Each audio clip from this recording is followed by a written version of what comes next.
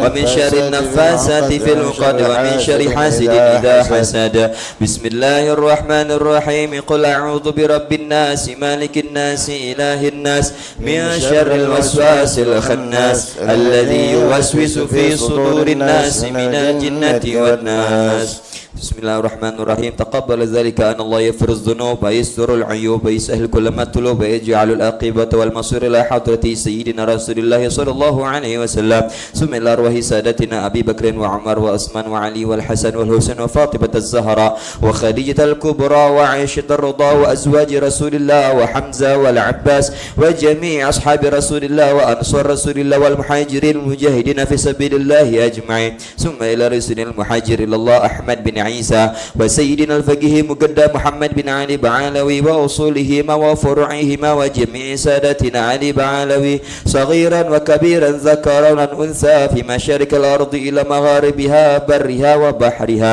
أن الله يغفر لهم ويرحمهم ويعلي درجاته في الجنة وينفعنا بأسرارهم وأنوارهم وعلومهم ونفاحتهم في الدين والدنيا والآخرة الفاتحة أعوذ بالله من الشيطان الرجيم بسم الله الرحمن الرحيم الحمد لله رب العالمين الرحمن الرحيم مالك يوم الدين إياك نعبد وإياك نستعين اهدنا الصراط المستقيم صراط الذين أنعمت عليهم غير المغضوب عليهم ولا الضالين من الفتح الأرواح ساداتنا صوفيا وأولياء الله تعالى جميعا من الأقطاب والأوتاد والنجباء والنقباء والغوث والأبدال ورجال الغيب وأهل الدرك من مشارق الأرض إلى مغاربها برها وبحرها أن الله يعلي درجاتهم في الجنة ويعيد علينا من بركاتهم وأسرارهم وأنوارهم وعلومهم في الدين والدنيا والآخرة الفاتحة أعوذ بالله من الشيطان الرجيم بسم الله الرحمن الرحيم الحمد لله رب العالمين الرحمن الرحيم مالك يوم الدين إياك نعبد وإياك نستعين اهدنا الصراط المستقيم صراط الذين أنعمت عليهم غير المغضوب عليهم ولا الضالين من الفاتحة إلى روح سيدنا قطب الإرشاد وغوث العباد والبلاد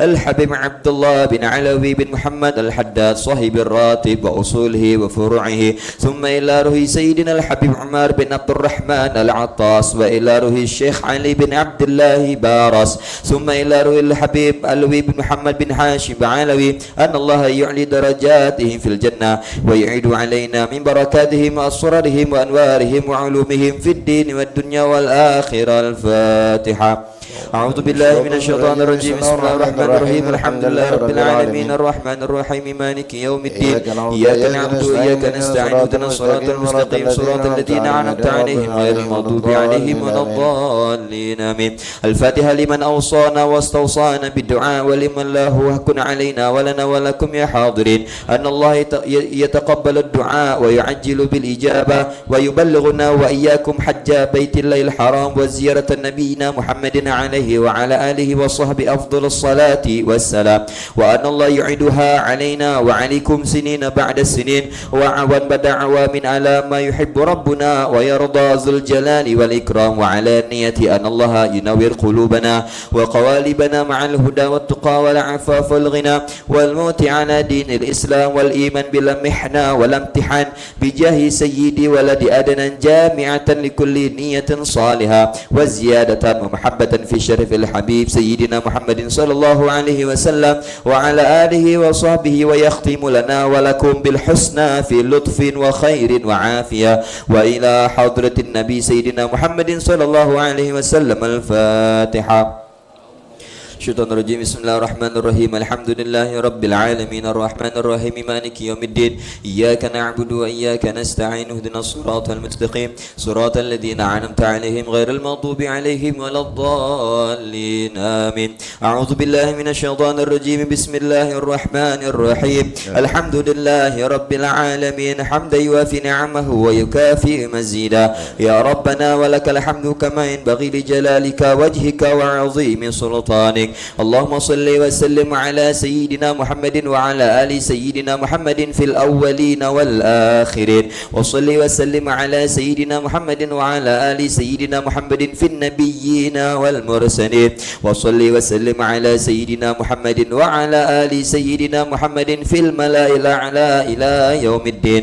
اللهم إنا نسألك بحق الفاتحة المعظمة والسبع المثاني والقرآن العظيم أن تفتح لنا بكل خير وأن تتفضل علينا بكل خير وأن تجعلنا من أهل الخير وأن تعاملنا معاملتك لأهل الخير وأن تخفضنا في أدياننا وأنفسنا وأولادنا وأهلنا وأصحابنا وأحبابنا من كل محنة وفتنة وبؤس وضير إنك ولي كل خير ومتفضل بكل خير ومعطي كل خير برحمتك يا أرحم الراحمين. اللهم اغفر لنا ولوالدينا اللهم اغفر لنا ولوالدينا اللهم اغفر لنا ولوالدينا ولأولادنا ولمشايخنا في الدين ولمن أحسن إلينا ولمن أوصانا بالدعاء ولجميع المسلمين والمسلمات والمؤمنين والمؤمنات الأحياء منهم والأموات. اللهم اغفر لنا وارحمنا وارض عنا وتقبل منا وأدخلنا الجنة ونجنا من النار.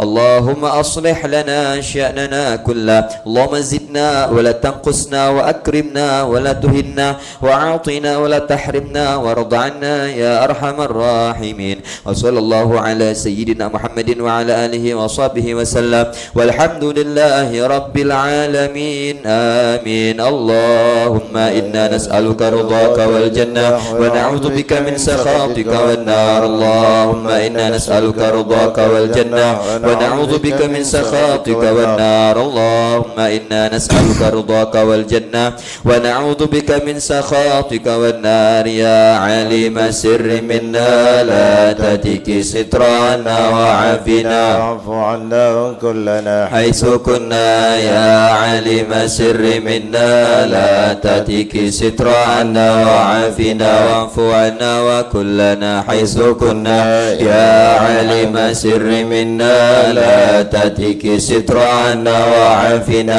واعف عنا وكلنا حيث كنا. يا الله بها يا الله بها يا الله بحسن الخاتمة. يا الله بها يا الله بها يا الله بحسن الخاتمة. يا الله بها يا الله بها يا الله بحسن الخاتمة. يا أرحم الراحمين يا أرحم الراحمين يا أرحم الراحمين فرج على المسلمين.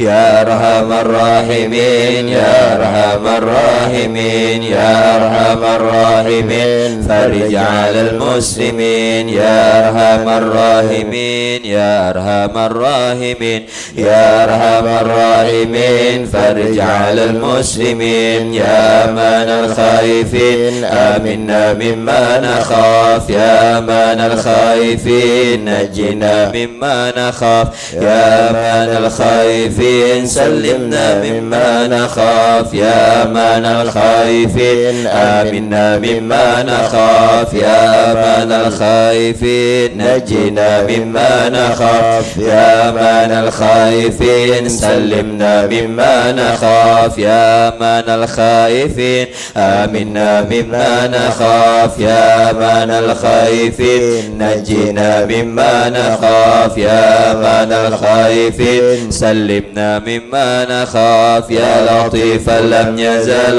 الطف بنا فيما نزل إنك لطيف ولم تزل الطف بنا والمسلمين يا لطيفا لم يزل الطف بنا فيما نزل إنك لطيف لم تزل الطف بنا والمسلمين يا لطيفا لم يزل الطف بنا فيما نزل إنك لطيف لم تزل الطف بنا والمسلمين يا لطيفا بخلقي يا عليما بخلقي يا خبيرا بخلقي الطف بنا يا لطيف يا عليم يا خبير يا لطيفا بخلقي يا عليما بخلقي يا خبيرا بخلقي الطف بنا يا لطيف يا عليم يا خبير يا لطيفا بخلقي يا عليما بخلقي يا خبيرا بخلقي الطف بنا يا لطيف يا عليم يا خبير يا الله لنا بالسعادة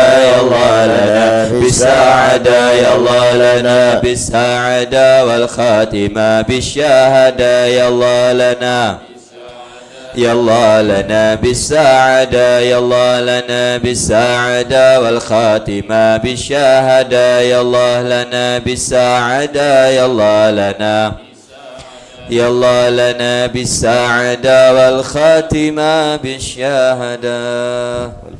بسم الله الرحمن الرحيم. السلام عليكم ورحمة الله تعالى وبركاته. Alhamdulillah wassalatu wassalamu ala rasulillah sayyidina Muhammad ibn Abdullah wa ala alihi wa sahbihi wa mawalah wa la hawla wa la quwata illa billah subhanaka la ilma lana illa ma 'allamtana innaka antal alimul hakim rabbi shrah li sadri wa yassir li amri wa hlul 'uqdatam min lisani yafqahu qawli bi jahi nabi wa alihi amma ba'd.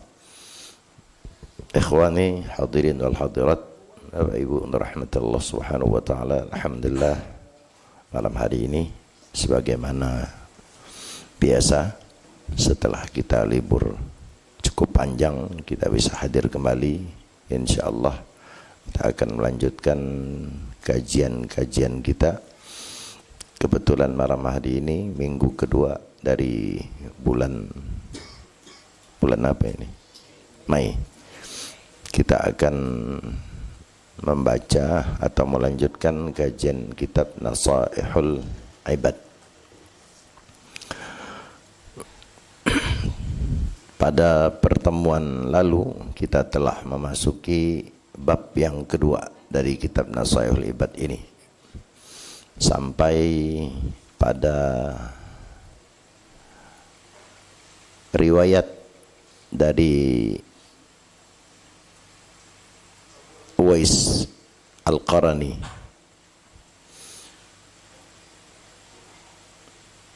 yang terakhir itu kalau tidak salah khaslatan la syai'a akhbas minhuma asyirku billah wad-durru bil muslimin. Kemudian dilanjutkan fa inna jami'a awamirillahi ta'ala tarji' ila khaslatin, karena seluruh perintah-perintah Allah Subhanahu wa taala itu kembalinya kepada dua hal.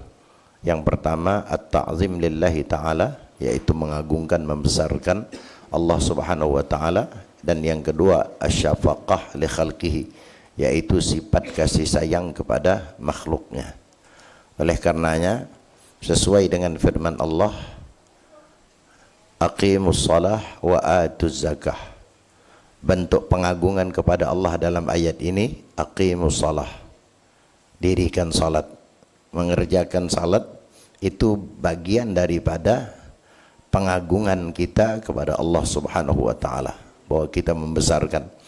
Oleh karenanya awal daripada ibadah itu adalah kalimat takbir sebagai ungkapan bahwa tidak ada yang besar kecuali Allah Subhanahu wa taala. Dan yang kedua dari ayat ini yaitu kelanjutannya wa atuz zakah, dan tunaikanlah zakah.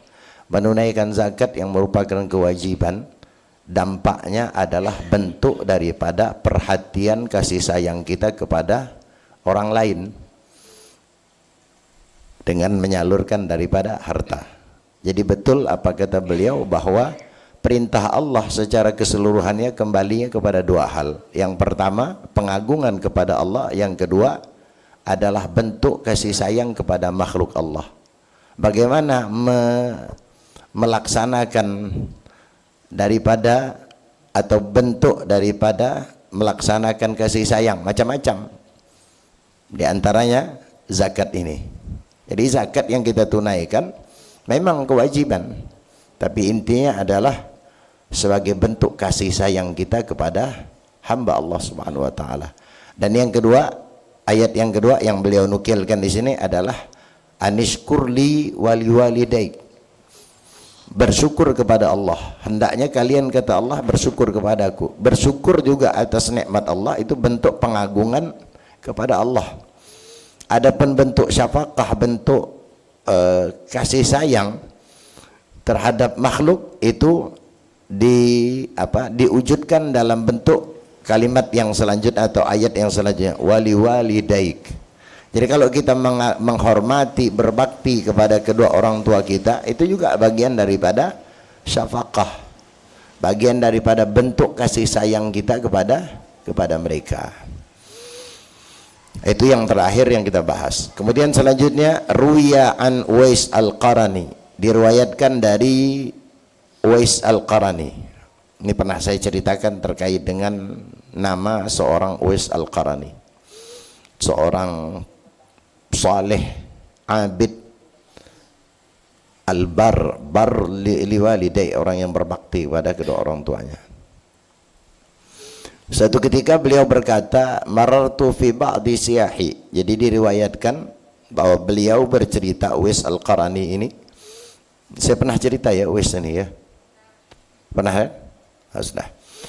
Jadi pernah bercerita bahwa beliau mengatakan, aku pernah melewati sebagian atau sekelompok daripada rahib di dalam perjalananku. Jadi beliau melancong, di dalam pelancongan tersebut atau perjalanan itu beliau bertemu beberapa orang rahib. Rahib ini kalau diterjemahkan sebagaimana di kitab itu pendeta, hanya maknanya berbeda dengan pendeta dalam pengertian hari ini. Dulu itu sebelum datang Nabi itu ada orang-orang saleh, kalau bahasa kitanya. Nah, itu dari pendeta-pendeta. Ingat ketika Nabi Sallallahu Alaihi Wasallam ketika Sayyidinatuna Khadijah khawatir terhadap keadaan Nabi setelah menerima wahyu, khawatir Aisyah ini, karena Nabi pulang kembali dalam keadaan dingin, keringat dingin. Nah, sehingga beliau melapor kepada rahib ketika itu. Nah, rahib itu kalau diartikan pendeta sudah kurang tepat sebenarnya, tapi maknanya pendeta kalau kita lihat. Nah, jadi ketika itu disarankanlah, bahkan paman Nabi juga pernah begitu, dia disarankan bahwa dia yang dimaksud adalah Nabi Muhammad ini bukan orang biasa, sehingga disampaikan dia kelak nanti akan menjadi seorang rasul, akan menjadi dan sebagainya. Sehingga itu diantara yang menguatkan daripada Sayyidinatuna Khadijah. Nah, bahkan sebelum-sebelumnya pun paman Nabi juga pernah diberitakan oleh seorang rahib. Bahkan orang rahib itu sendiri yang mengatakan kelak nanti akan ada utusan Allah, Nabi terakhir namanya Muhammad. Yang di beberapa kitab sejarah kemudian diceritakan.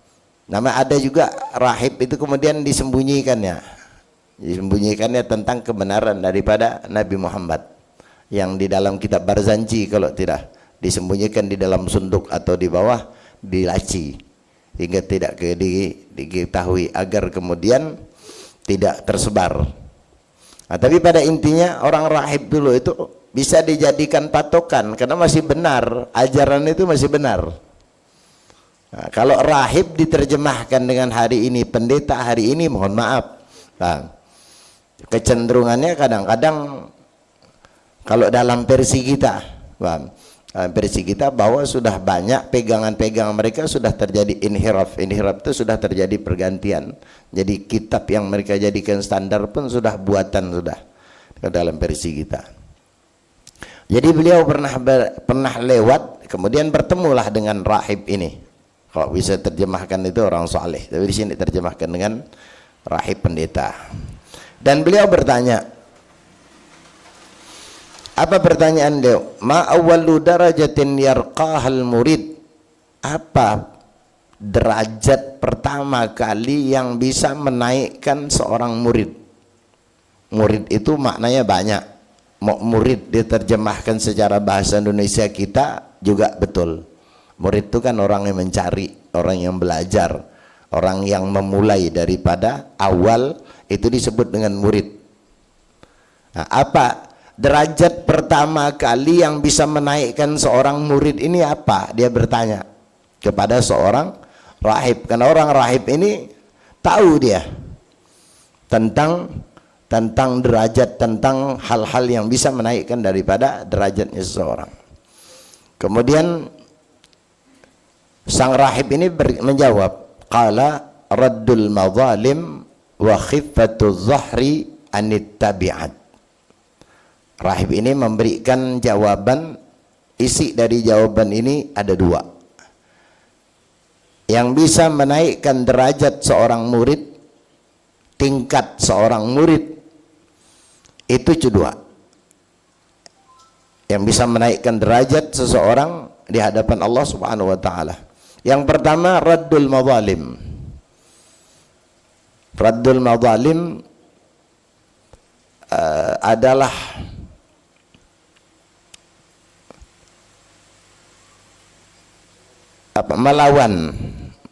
melawan daripada kezaliman. Ini berat, tugas ini paling berat. Karena kalau kaitan dengan melawan kezaliman ini, pada umumnya orang yang melakukan kezalim ini orang yang punya kuasa. Karena kalimat zalim itu adalah memberikan pengertian bahwa orang yang melakukannya orang punya kuasa. Tidak ada orang zalim pada umumnya ya, zalim tak ada kekuasaan. Apa yang mau dizalimkan dari sesuatu yang tak punya power? Rata-rata kezaliman itu dilakukan oleh orang yang diberikan amanah kekuasaan. Maka bagi kita, andai kata suatu saat diberikan amanah kekuasaan, ini diantara yang harus dijaga. Kalau melawan kezaliman adalah tangga pertama untuk menaikkan seseorang, derajat seseorang di hadapan Allah, maka jika dia pelakunya, ini adalah tangga pertama juga untuk menurunkan dia dari derajatnya. Dan bukan hanya di mata Allah. Allah ingin buktikan bahwa zalim itu adalah sifat yang tidak baik. Di mata manusia pun orang yang zalim itu akan Allah hinakan. Kalau di mata Allah dah jelas. Kalau kelak nanti balasannya, iya. Di dunia Allah hinakan. Orang zalim akan Allah Subhanahu wa taala hinakan di dunia dan akhirat. Maka kalau kita berupaya, paham? Kadang-kadang hal ini tidak menutupi kemungkinan tanpa kita sadari atau ada tuntutan-tuntutan lain sehingga kita dengan terpaksa mungkin melakukan kezaliman tersebut. Maka perbanyak beristighfar, banyak perbaiki dan berupaya untuk lari atau keluar dari kezaliman. Ini andai kata. Karena andai kata nak bersih sama sekali sepertinya sulit. Hari ini kadang-kadang kita dihadapkan dengan sesuatu yang kita tidak mau, tapi tuntutan harus kita lakukan. Hari ini kita tidak mau, kadang-kadang berat. Ngapa pula tak mau? Anak sebenarnya tak setuju, cuman macam mana lah. Anak ni orangnya bawahan, anak ni orangnya macam-macam. Kadang-kadang seperti itu. Nah, itu yang harus dihindari. Karena ini, berita ini artinya salah satu di antara kemuliaan yang Allah berikan melalui daripada rahib ini, dari pertanyaan Uwais Al-Qarani ini. Kemudian yang kedua, wa khiffatu dhahri minat tabi'at khifatu dhahri, ini penterjemahannya agak apa namanya, terlalu detail. Khifatu dhahri itu ringan, tidak usah diterjemahkan lagi punggungnya, walaupun dhahri itu maknanya punggung. Khifatu dhahri anit tabi'at artinya ringan untuk ringan tangan boleh, atau apa namanya, ringan untuk meringankan beban orang lain. Bahasa simpelnya meringankan beban orang lain. Khifatul dhahri anit tabi'at. Kalau di sini kan lengkap nih artinya nih. Saya baca terjemahnya karena memang tidak menutupi kemungkinan nanti sulit kita memahaminya, atau bahkan mungkin ada yang tersalah ketik dan sebagainya. Nah ini diantaranya di sini disebutkan khifatul dhahri itu, bentar ya, meringankan punggung dari berbagai tanggung jawab. Kan terlalu meringankan punggung, orang biasa kalau udah disebut punggung ya, punggung itu hanya istilah, karena biasanya memang beban itu punggung. Nah, sehingga kalimat punggung itu tidak harus diterjemahkan. Nah, itu istilah, karena memang semua beban, kalau kita bawa beban mesti punggung. Kalau dalam bahasa Indonesia pun paham, terlalu banyak menanggung beban di punggungnya, kan begitu. Apakah harus punggung? Ya memang tumpuan sesuatu beban itu punggung, kan gitu, sehingga tidak perlu diterjemahkan. Tapi kalau diterjemahkan tak salah. Nah, hanya saya ingin mempermudah saja, takut kemudian muncul kalimat punggung itu apa yang dimaksud. Jadi meringankan beban itu saja. Ada orang punya beban, kita ringankan. Beban orang itu macam-macam, entah hartanya, atau entah pemikirannya, entah usahanya, entah apa saja yang sekiranya perbuatan kita dapat meringankan beban orang lain. Atau ada orang yang punya beban kemudian kita datang meringankannya, itu salah satu di antara tangga untuk menaikkan derajat kita di hadapan Allah Subhanahu wa taala. Apa saja. Dan kita semua punya potensi. Tidak harus duit meringankan beban orang itu. Ada orang merasa ringan bebannya ketika kita hadir bersama dia, tidak membantu apa-apa kita. Cuman kehadiran kita kadang-kadang dianggap sebagai support, sebagai energi bagi dia, sehingga dia kuat. Banyak kadang-kadang laki-laki yang ditimpa beban, suami ditimpa beban, ada istri ya di sampingnya. Kenapa dia menjadi kuat? Apa istri yang mampu membantu apa yang kemudian menimpa dia? Enggak. Tapi sepaling tidak ucapannya, kebersamaannya itu meringankan. Ada orang yang merasa diringankan dengan kehadiran kita. Jadi tidak harus materi. Tidak harus.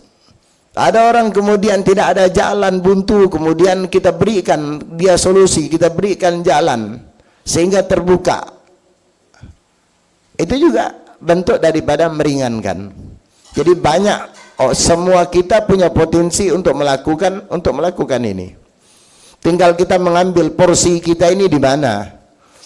Andai kata kita tidak memiliki harta, tapi kita punya yang lain, dan itu orang lain membutuhkan, dan subhanallah, Allah wujudkan bentuk rasa berat bagi seseorang hamba itu macam-macam.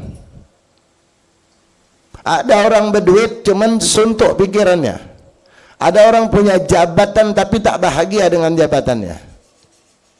Macam mana cara kita kemudian membuat dia kuat? Hari ini mungkin kalau ada kawan kita punya jabatan, kemudian dengan keadaan yang dihadapinya mungkin memberatkan dia, kita harus kuatkan. Saya pernah ada seorang kawan, seorang polisi, kemudian ingin berhenti. Nah, dengan alasan tak kuat begini. Saya bilang, bukan polisinya yang salah, bukan jabatanmu yang salah. Justru engkau harus hadir di tengah-tengah mereka, berupaya untuk merubah apa yang kau anggap salah. Bukan kau keluar dari situ karena kau anggap bahwa seorang polisi itu Tak bagus, itu keliru.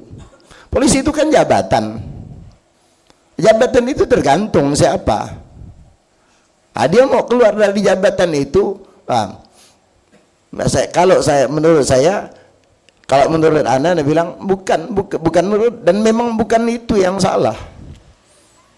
Karena kalau engkau menghindari itu, setiap kau dihadapkan itu kemudian kau hindari, ada memang sesuatu yang harus kita hindari. Tapi terkait dengan ini, Anda bilang ente memperoleh ini bukan tanpa tenaga, bukan tanpa usaha, bukan tanpa ikhtiar, berat. Nanti orang tua mau kecewa, anak istri mau kecewa, kau berhenti dari sini, kau belum tentu dapat usaha yang ini. Ya. Apa yang membuat? Kerjakan apa yang menjadi kewajiban. Hasil yang kau dapatkan halal.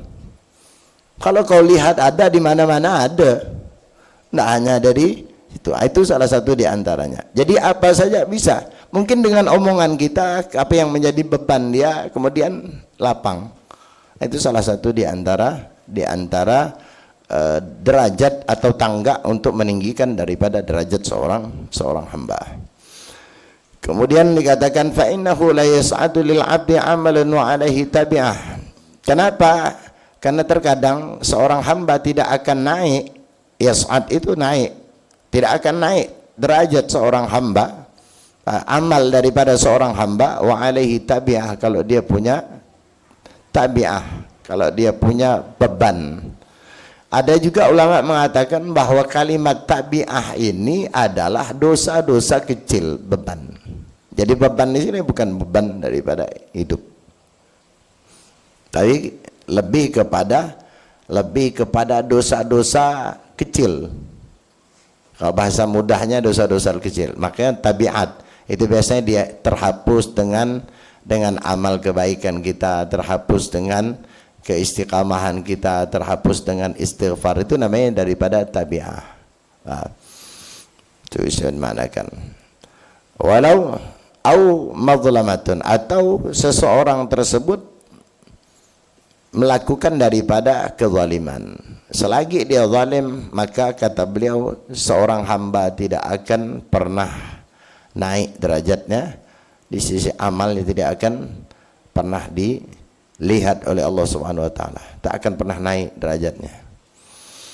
Kemudian wal maqala atsaniyah, selanjutnya ungkapan atau perkataan yang kedua. Qala an-nabiy alaihi salatu wassalam, Nabi SAW bersabda, alaikum bimujalasatil ulama.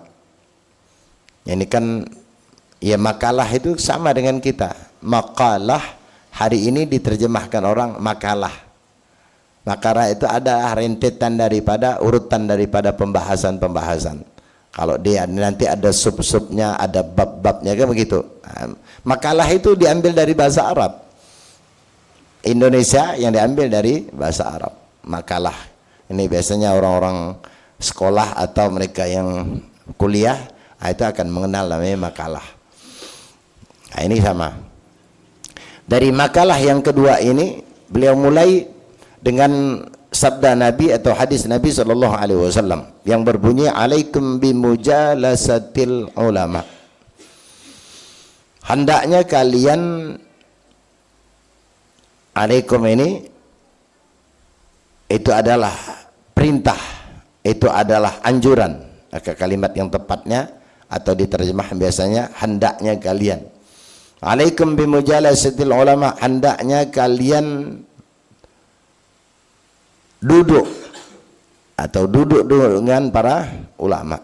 Kalimat duduk ini artinya hadir, hadir mendengarkan, sering-sering berkumpul dengan para ulama. Tapi ulama ini yang disebutkan atau ditafsirkan di sini al-amilin.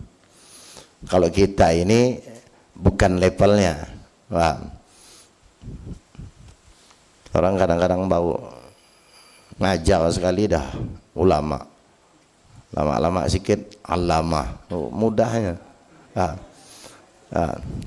Ulama itu ini bukan kelas kita, ini saya bercerita bukan saya, ini mereka, para guru-guru kita, orang-orang. Coba kita lihat al-amilin, Ulama memang secara nama boleh seseorang dipanggil dengan ulama ketika dia memiliki keilmuan. Tapi yang dimaksud kita disuruh duduk sama-sama mereka ini bukan semua ulama. Ada ulama yang kalau kita duduk tambah rusak malahan. Iya, pemikiran kita rusak, kehidupan kita rusak. Lihat orang salah ya, lihat orang tak benar, yang benar kita, itu berarti tak benar. Lah sekarang apa faedahnya kita yang sebelumnya tak punya rasa benci dengan orang, tiba-tiba duduk dengan ulama lalu muncul sifat itu? Bukan ulama ini, bukan ulama yang model ini. Karena kalau model ini berarti tidak sesuai dengan apa yang Allah perintahkan. Kita ini ulama itu kan penyatu, ulama itu penyejuk, ulama itu pengayom. Lah kalau ini membuat orang terpisah, itu kriterianya bukan. Makanya dikatakan ulama al-amilin. Jadi besok-besok jangan diambil sepotong hadis ini. Yang penting ulama Ustaz, paham? Kebetulan yang di samping rumah Hana ini ulama juga gitu bang. Jadi aku sering-sering duduk. Tahu-tahu beda gitu. Tambah ini dengan orang. Lihat orang, kita kan ilmu itu mengarahkan kita dari yang sebelumnya kita tak baik menjadi baik. Dulu kalau kita melihat orang ini gini tak benar, hari ini walaupun mungkin tak 100% tapi dah berkurang. Itu manfaatnya ilmu. Dah lumayan lah. Dulu saya ini emosian orangnya, tapi setelah belajar ini agak-agak kurang. Agak-agak kurang itu sudah Masya Allah. Bukan lalu duduk sekali belajar langsung jadi malaikat. Enggak. Artinya di situ kita menemukan manfaat. Kan biasa gitu kita. Dulu saya ini jarang pakai kerudung. Setelah belajar ini alhamdulillah. Walaupun mungkin di rumah belum, tapi di rumah depan teras belum, tapi kalau ke pasar udah pakai kerudung kan lumayan. Artinya ya itu yang diantaranya al-ulama al-amilin. Karena ulama yang al-amil bi ilmi itu yang memang pewaris Nabi, yang duduknya kita saja dapat berkah dengan mereka. Maka orang-orang terdahulu mereka seringkali bahasa kitanya sowan, seringkali datang walaupun tidak momen belajar, datang duduk dengarkan, melihat mereka itu sudah satu. Karena kita dianjurkan untuk duduk. Nanti alasannya kenapa kita kok dianjurkan untuk sering duduk-duduk dengan sekelas mereka ini. Yang kedua, sebelum jawaban itu, wastima'i kalamil hukama, dan mendengarkan daripada kalam, ucapan, wejangan al-hukama. Hukama ini kalau di terjemahan selanjutnya dikatakan orang-orang bijak atau kebijakan, orang-orang bijak. Tapi yang dimaksud di sini adalah al-amilin bi zatillahi ta'ala al-musibin fi aqwalihim wa af'alihim. Ini definisi hukama. Jadi kalau ditanya orang, kalau hukama itu kan orang-orang bijak, karena biasa dia terjemahan umumnya seperti itu. Kadang-kadang kalimat orang-orang bijak itu pun kita sendiri kalau ditanya orang lagi tak bisa jawab. Mohon maaf, kita ini bisa menyatakan, dia ini bijak. Apa sih bijak itu?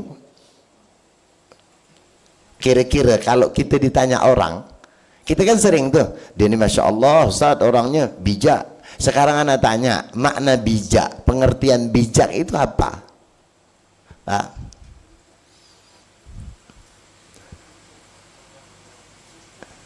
Bingung kita. Karena makna bijak itu sebenarnya belum detail, tapi sudah mewakilkan.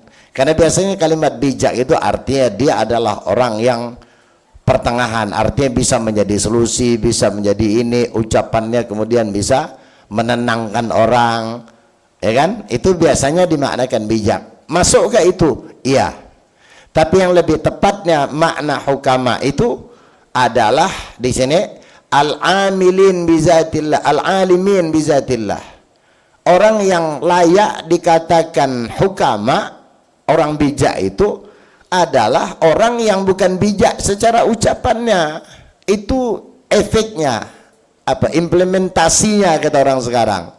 Tapi pribadi hukamanya adalah orang yang mengenal zat Allah.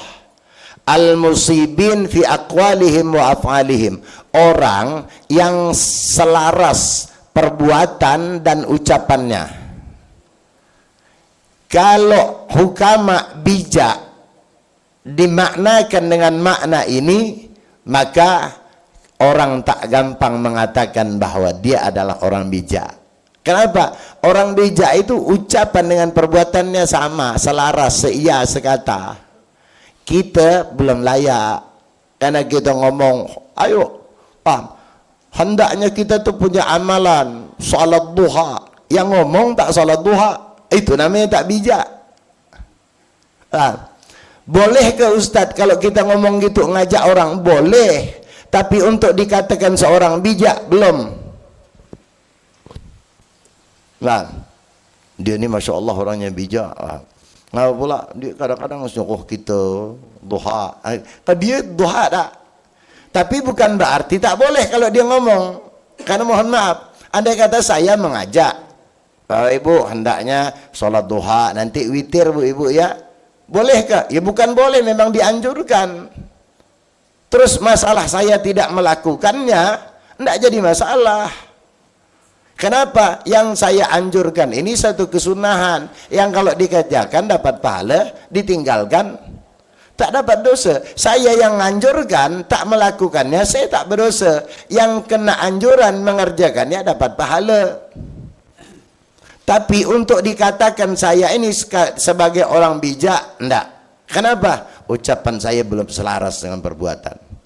Kalau definisi bijak itu, hukama yang dimaksud di sini adalah definisi ini, maka akan semakin sedikit orang yang layak dibilang bijak. Hari ini payah carinya. Hari ini tidak ada orang, bukan tidak ada, ada. Tapi saking sedikitnya kita bahasakan dengan tidak ada orang bijak. Maka hukama ini hanya mereka ulama-ulama terdahulu. Kenapa? Ucapan perbuatannya bahkan pemikirannya selaras. Kalau kita enggak. Maka kalimat hukama ini memang orang-orang yang memang, makanya ucapannya, paham? Maka ucapan orang yang ahli hikmah, kata orang yang disebut dengan hukama, itu ucapannya memang menyentuh. Kenapa? Karena kalau orang dengan ilmu amalnya, apalagi dekatnya dengan Allah, itu ucapannya memang dia yang ucapkan. Tapi makna dari ucapan itu Allah yang gerakkan. Kata Allah, kata di dalam hadis qudsi mengatakan, "Ma taqarrabal 'abdu bin nawafil." Tidaklah seorang hamba mendekatkan dirinya, kata Allah, kepadaku dengan ibadah-ibadah sunnah, hatta uhibbah, sampai dia aku cintai. Paham? Fa idza ahbabtu kuntu sam'ahu alladhi yasma'u bihi. Kalau aku sudah senang dengan dia, karena dia mendekatkan dirinya dengan aku, kata Allah, maka pendengarannya adalah pendengaranku. Paham? Lisan mulutnya lisanku, tangannya tanganku. Dan Allah yang menyatakan ini. Makanya orang yang ahli hikmah ini ucapannya kayak wahyu. Saya tak katakan wahyu. Kayak wahyu kalau kita katakan. Nembus orang. Maka orang-orang ahli hikmah itu seram kadang-kadang. Yang mungkin bisa kita katakan hari ini, ada di antara mereka yang kadang-kadang ucapannya, dia ngomong begini, tidak menuju kepada orang, tapi kita berasa, ya Allah, aku nih. Dia ini tidak nyebut nama, tidak nyebut ini, dan tidak tahu kita. Tapi subhanallah, ucapannya itu membuat orang sadar. Sehingga yang tadi waktu dengar ceramah yang begini, lama-lama agak tunduk sikit. Kenapa? Kayaknya ana nih. Kayaknya ana. Mulai takut bersalaman. Kita juga banyak hari ini. Yang pertama gini, cuma lama-lama gini, cuma ngantuk. Ada juga. Malam ini tak ada pula. Itu hukama ya. hukama. Masya Allah. Maka kita dianjurkan untuk mendengarkan. Ustaz, hari ini kan sulit Ustaz bagi kita untuk mencari kriteria orang yang dikatakan hukama ini. Kalau ulama, oke lah, kita insya Allah masih banyak bisa duduk-duduk dengan mereka. Tapi kalau hukama ini, ya kan kita disuruh dengarkan ucapannya. Ucapan mereka ini, paham? Bisa secara langsung, bisa enggak. Kan sudah ada buku-buku. Makanya baca kitab-kitab ulama terdahulu. Karena kandungannya ucapan-ucapan mereka orang-orang ahli hikmah. Itulah alasan kenapa di antara ulama salaf mengatakan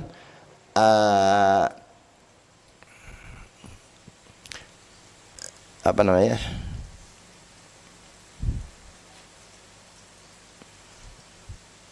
Idza aradta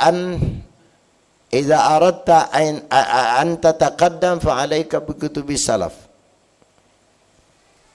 Nah, kalau engkau ingin maju secara pemikiran, maju dalam semangat beribadah ini dan sebagainya, maka hendaknya kalian memperbanyak membaca kitab-kitab salaf. Ini yang salah satu yang kita baca ini masuk dalam kategori kitab-kitab terdahulu. Nah, sehingga kandungannya beda. Wah, kandungannya beda. Ungkapannya beda. Fa inna Allah Ta'ala, kemudian kita lanjutkan. Nah, apa alasannya atau apa faidahnya kalau kita duduk dengan dua orang ini yang dianjurkan oleh Rasulullah SAW, duduk dengan para ulama dan hendaknya mendengarkan daripada kalamnya mereka orang-orang ahli hikmah. Alasannya atau faidahnya, fa inna Allah Ta'ala yuhyil qalba al-mayyita binuril hikmah. Karena Allah menghidupkan hati yang mati itu dengan cahaya hikmah. Ucapan mereka itu adalah hikmah, an-nur, diumpamakan dengan nur, cahaya. Bahkan bukan hanya ucapan. Andai kata kemudian mereka melihat kita, pandangan mereka juga kadang-kadang membawa cahaya. Maka ada ungkapan, ada yang mengatakan hadis ini, ittaqu firasatal mu'min fa innahu yanzur binurillah. Takutlah firasatnya seorang mukmin. Firasat ini biasanya alurnya adalah pandangan. Nah, lihat saat melihat kita. Paham? Detak hatinya. Kenapa? Karena dia melihat dengan cahaya Allah. Maka banyak ada orang taubat bukan karena omongan, tapi karena dilihat ya. Kalau kita enggak, orang taat kita lihat tambah maksiat. Orang dulu itu, ada orang kadang-kadang melihat, dilihatnya saja. Lihat. Penglihatan dia beda dengan penglihatan kita. Itu belum ucapannya. Penglihatan mereka ada di antara hamba Allah yang dekat dengan Allah, yang Allah berikan cahaya dari ucapannya termasuk dari pandangannya, sehingga melihatnya dia kepada seseorang membuat orang taubat. Dan itu banyak dibuktikan oleh para as-salafun salih kita. Binuri al-hikmah. Apa yang dimaksud hikmah? Al-ilm, dengan cahaya ilmu. Ilmu itu cahaya. Al-ilmu nurun wa nurullah la yuhda lil asi. Kata Imam Syafi'i, ilmu itu cahaya.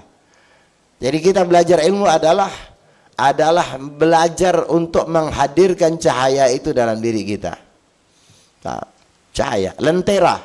Cahaya itu adalah lentera.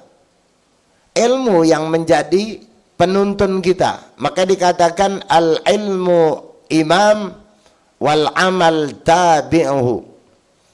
Ilmu itu imam, penuntun, lentera. Wal amal tabi'uhu, amal kita ini pengikutnya. Orang kadang-kadang malas belajar. Amal dijadikannya tuntunan, ilmu di belakang. Al-amal bila ilm batil. Amal tanpa ilmu batil. habis jidat kita biru semua, tapi tak dilandasi dengan ilmu, batil. Al-ilmu bila amal atil. Ini di antara ungkapan Said Muhammad Al-Maliki. Ilm tapi tak diamalkan, atil. Atil itu utlah, atil itu libo, terhenti. Paham? Jadi kalau orang masuk taksi itu ada Maxim, itu ada apanya? Kargonya terhenti, tak berjalan. Pulsanya ada, tapi dianggap tak jalan. Ilmu tak diamalkan. Sama. Ya walaupun dihidupkan itu apa namanya tadi itu? Kargonya, kau tak, roda itu tak berjalan. Apa kemudian dia ngangkat sendiri? Nah, kecuali diangkat tuh anaknya, baru digas. Tapi tetap rodanya berjalan. Wal jam'u bainahuma hasil. Saya lanjutkan perkataan beliau. Dan orang yang bisa mengumpulkan antara keduanya, antara ilmu dan amal, digabung jadi dua, hasil, berarti dia dapat. Hasil itu ya hasil dapat, baru dia benar. Nah, jadi dikatakan karena Allah menghidupkan hati yang mati itu dengan cahaya hikmah. Kita kadang-kadang ini hati kita mungkin insya Allah sih tidak mati, tapi yang paling tidak hampir-hampir nak mati. Hati kita ini kadang-kadang itu yang membuat kita kenapa sumpah, kenapa ini, kadang-kadang semacam itu. Jadi kalau ibarat bola lampu itu kita ini uatnya kadang-kadang lemah. Macam listrik kena tali kelayang mati, nanti hidup lagi. Model kita ini hidup. Memang harus sering-sering kita dengarkan kalam-kalam ulama atau kemudian baca. Itu kadang-kadang memotivasi kita.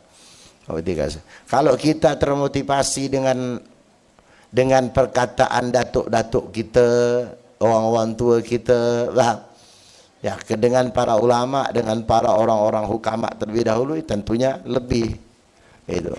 Kita dengan datuk kita ingat dulu zaman datuk aku, ingat aku dia ngomong. Bagus itu. Kenapa? Karena omongan dia adalah omongan yang keluar dari hasil perbuatannya. Orang dulu tuh karena dah datuk ni dah, makanya kalimatnya datuk jangan kau ajari ngapa, datuk dah puas makan asam, berarti dia dah melakukannya. Tapi kita ni masih itu zaman datuk asam garam ya, sekarang dah banyak tu. Payahlah kalau dah ada cucu model macam ini. Asyik dia anak dia. Alaikum nafi. Kama yuhyil ardu al-maita bima'il matar. Sebagaimana Allah menghidupkan bumi yang mati, bumi itu lebih tepatnya tandus. Paham? Dengan air hujan. Subhanallah, memang kenapa diumpamakan dengan air hujan? Kenapa tidak diumpamakan sebagaimana bumi hidup dengan air saja? Kenapa kok dengan air hujan? Air hujan itu beda, kualitasnya beda. Antum musim panas, hidupkan keran, siram bunga tuh sampai netes-netes, sampai banjir, segarnya. Besok kering yang kita lagi. Tapi kalau dari hujan, tidak usah hujan, baru rintis, segarnya beda. Ngalami tak? Kali tak pernah nanam bunga apa tu mak? Sini banyak. Beda kan? Kena siraman hujan itu setengah jam saja, tapi beda. Siraman kita ni, paham? Sampai habis bayaran naik PDAM tu, sampai lecah semua. Segar memang. Besok pagi ya segar lah, cuman agak mereng sikit. Coba kalau kena hujan, yang udah kuning tak berdiri saya. Kena hujan. Maka kata ulama, air hujan itu obat. Air hujan yang langsung, obat untuk membangkitkan semua. Maka ada orang dikatakan, pernah dengar, ada orang kalau memang sulit punya anak, salah satu di antaranya suami istri mandi di air hujan. Nah, apa hubungannya? Air hujan itu punya perangsang banget. Asal jangan kelamaan mandinya. Nah, kelamaan gigil dia. Nah. Jadi sekali-sekali anak kita itu mandikan hujan. Ini kadang-kadang hujan. Usah. Tapi ada juga ulama mengatakan kalau hujan pertama. Tapi tempat kita nih orang Melayu, setahu saya hujan pertama dilarang kita. Ya. Tapi saya yakin pula larangan ini tidak ada kaitan dengan ketidakbolehan. Karena hujan pertama itu, paham? Biasanya disertai petir, paham? Yang kedua debu, kan gitu. Nah, tapi kalau di Hadramut hujan pertama itu orang hujan sedikit pun tak ada minggir dia. Bahkan yang di dalam rumah turun. Berkah memang hujan pertama itu. Yang kedua ya belum nyantol ke atap kita ya, langsung. Boleh mandi air hujan sekali anak kita. Dia punya rangsangan sel-sel dan sebagainya, baik lah. Sebentar ya, si anak kita kadang-kadang tak mau naik dia. Sesekali boleh.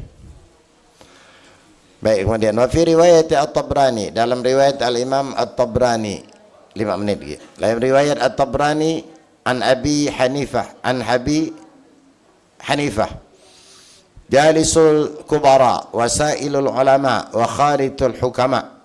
Ini semakna dengan yang di atas, hanya ada beberapa tambahan dan secara urutan berbeda.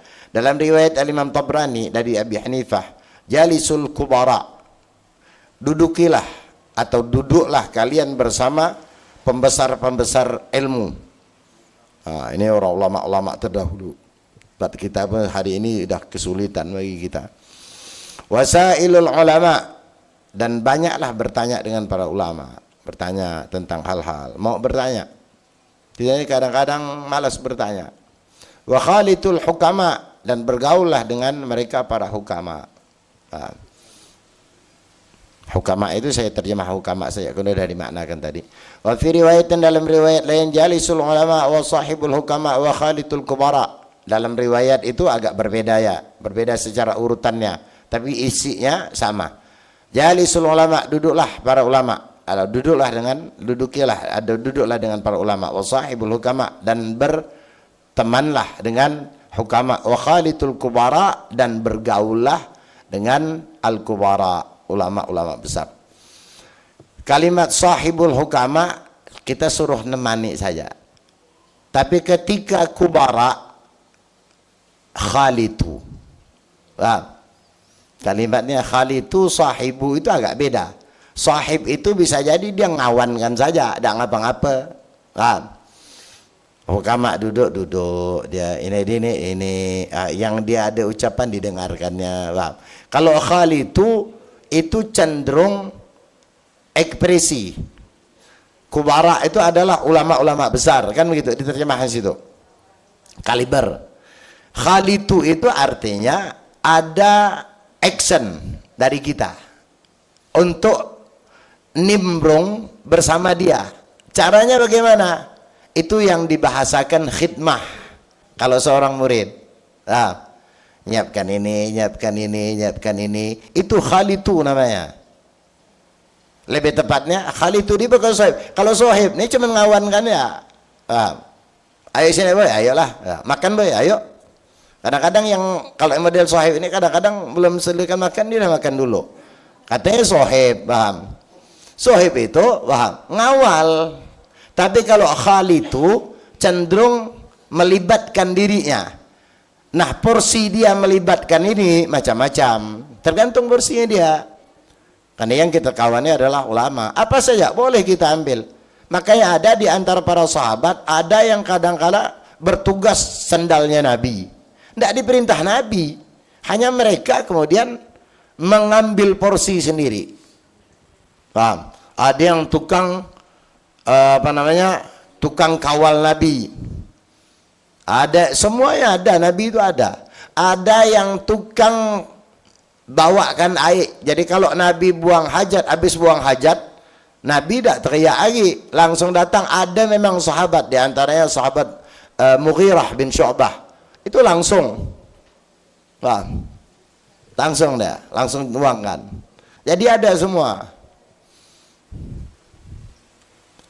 Tapi ingat, bukan permintaan Nabi. Hari ini ada orang ikut gitu, tapi minta. Sedikit. Oh. Kalau aku makan, ingat ya. Oh. Ya gitu. Jangan minta. Tapi itu tugas dari seorang murid. Alhamdulillah. Makanya kita berkhidmah. Kalau ada guru datang, kita berkhidmah. Apa yang bisa kita khidmahkan? Ya berkhidmah. Paham? Tahu sama mereka. Ambil porsi kita. Apa? Macam-macam. Ada yang porsinya tukang baleho. Ada yang porsinya apa saja. Cari, andil. Paham? Kul kullu ya'malu ala syakilatih farabbukum a'lamu biman huwa ahda sabila. Kita suruh beramal sesuai dengan kapasitas kemampuan kita, sesuai dengan porsi kita. Sisanya mana yang Allah lihat, ya tergantung di antara kita yang kemudian memberikan porsi itu, seberapa besar keikhlasan kita di situ. Allah yang nilai, jangan kita yang nilai. Tugas kita itu berbuat saja. Dah, kita cukupkan sampai di sini. Fi riwayatan jalisul ulama sahibul kubara wa khalitul kubara. Cuman kita walaupun ingin mengambil porsi ini, orangnya tak ada.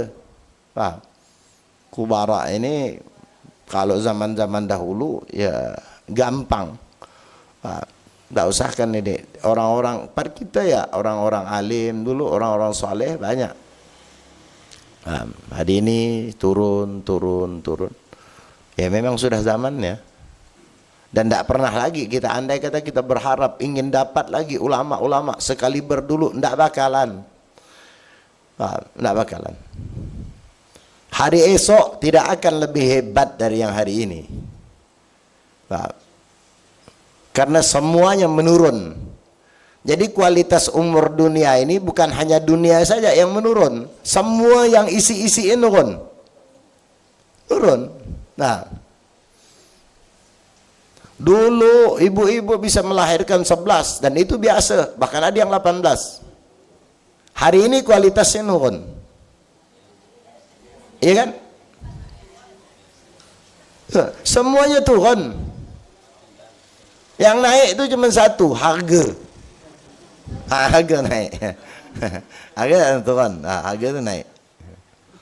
Tapi artinya tidak usah kita kecewa, karena memang zaman yang diberikan kepada porsi kita sedemikian. Cuman kalau kita berharap, aku Ustaz baru nak duduk dengan ulama sebagaimana hadis Nabi ini, kalau memang ada, selagi belum tak ada, sampai mati kau tak akan duduk dengan mereka.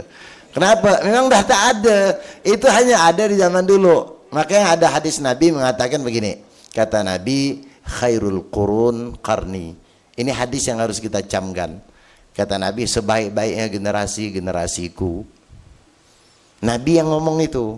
Summalladzi yalawnahum. Kemudian orang yang setelahnya. Summalladzi yalawnahum. Kemudian yang setelahnya. Nabi nyebutkan sampai 3 kali. Karena tak mungkin Nabi terus nyebutkan semua. Artinya 3 ini sudah perwakilan.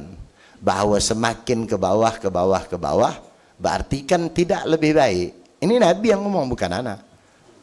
Jadi generasi terbaik generasi Nabi. Kemudian generasi setelahku, generasi setelahku, generasi setelahku. Makanya anak katakan tadi, zaman nanti tidak akan pernah lebih baik dari hari ini. Maka kesempatan yang diberikan kepada kita hari ini, ambil sebagai kesempatan. Karena kalau kita nak berharap tapi nanti, kadang-kadang kesempatan itu sudah ada. Alhamdulillah, itu cukupkan dulu. InsyaAllah nanti akan kita lanjutkan. Kita tutup baca doa kafaratul majlis. A'udzubillahi minasyaitonir rajim. Bismillahirrahmanirrahim. Subhanakallahumma wa bihamdika asyhadu an la ilaha illa anta